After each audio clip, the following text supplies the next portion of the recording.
Hey everyone, we're getting into the home stretch. We are starting chapter 10 today. And after this, we only have 2 more chapters. There's 12 chapters total in this course.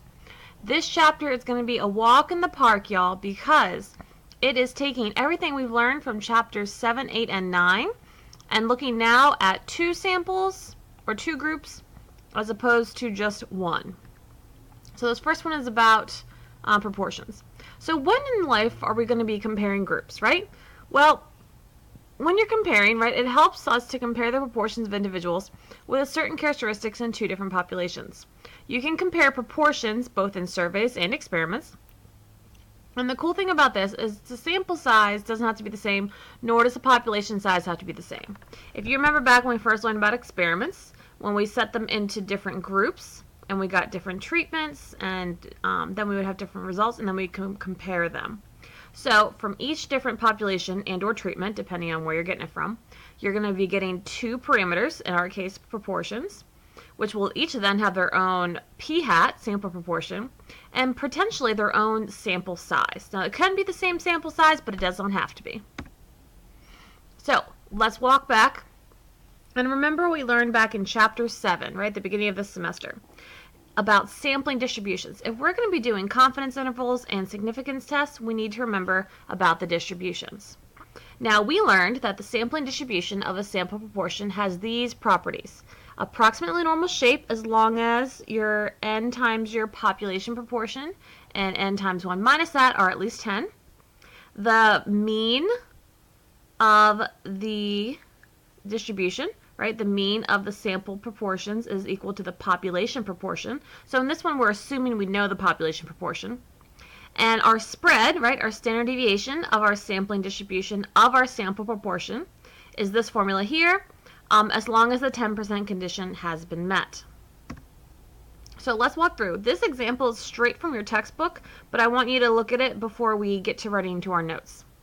Now, to explore the sampling distribution of the difference between 2 proportions, let's start with 2 populations having a known proportion of successes. So there's school 1 and school 2. At school 1, 70% of the students did their homework last night. At school 2, 50% of the students did their homework last night.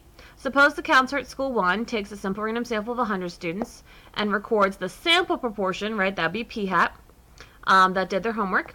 School 2's counselor also takes a simple random sample of 200 students and records the sample proportion that did their homework. Okay, so we have 2 different populations.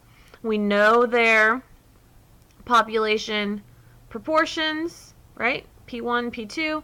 We know N1, N2. Subscripts are going to be really important in this chapter so you can keep things straight. We used a software and we generated a simple random sample of 100 students from school 1 and then another separate simple random sample of 200 students from school 2. The difference was also then calculated and plotted. So they did this process 1,000 times. So let's look what happened. So again, these are approximate sampling distributions, right? True sampling distributions have every possible sample, and this one does not. In all 3 of these, it is approximately normal in shape. The center of this first one for school 1 we knew was 0.7. We knew that the mean for school 2 was 0.5.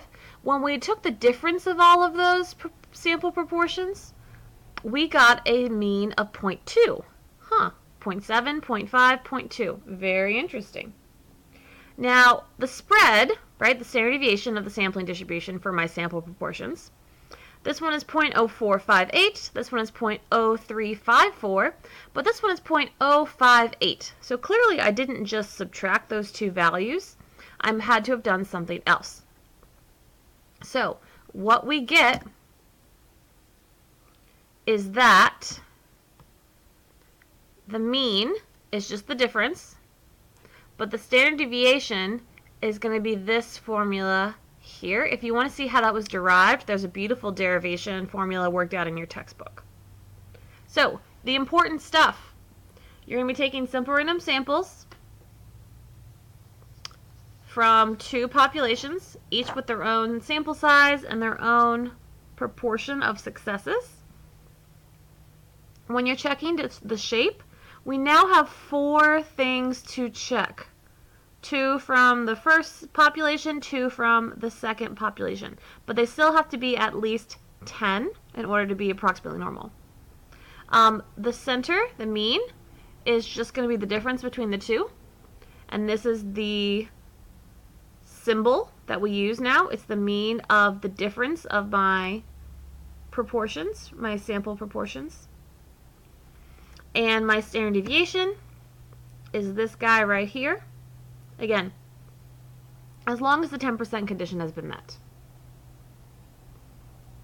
So these are the things that we should know about the sampling distribution for the difference of two sample proportions. Okay, let's go through an example together. Suppose there's a school where 70% of students did their homework last night. So this is very similar to the example we just went through. Two school counselors, Julie and Michelle, independently take a random sample of 100 students from their school and record the proportion of students who did their homework last night.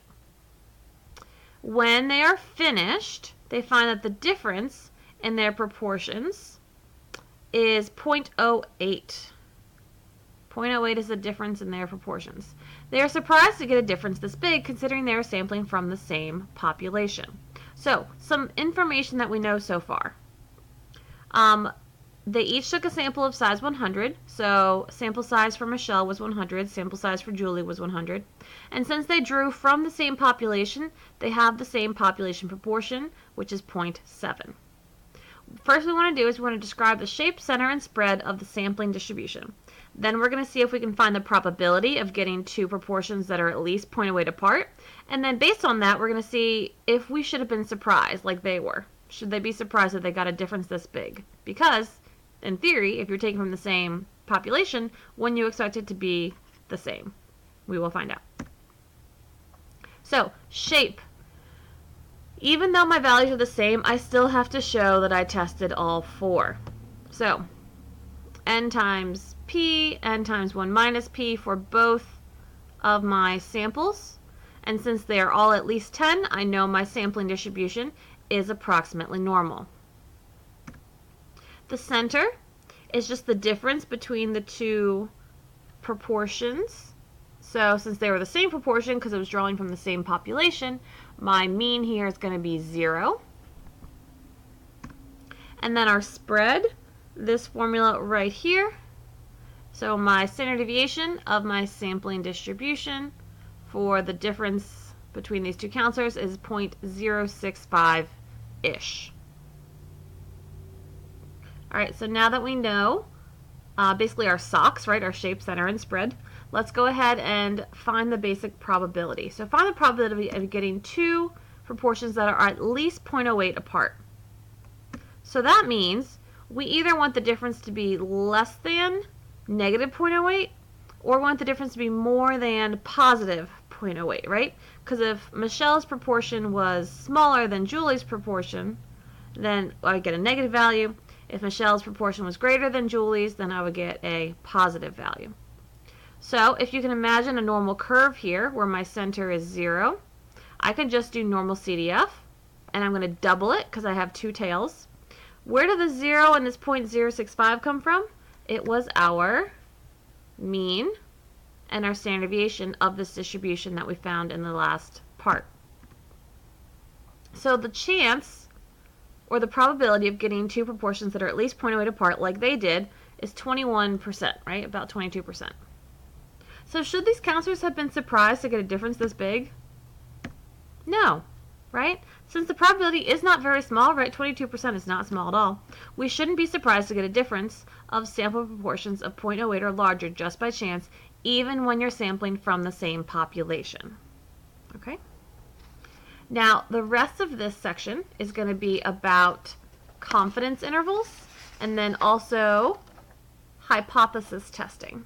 So next video will be confidence intervals, and then we will do some hypothesis testing. So stay tuned for that.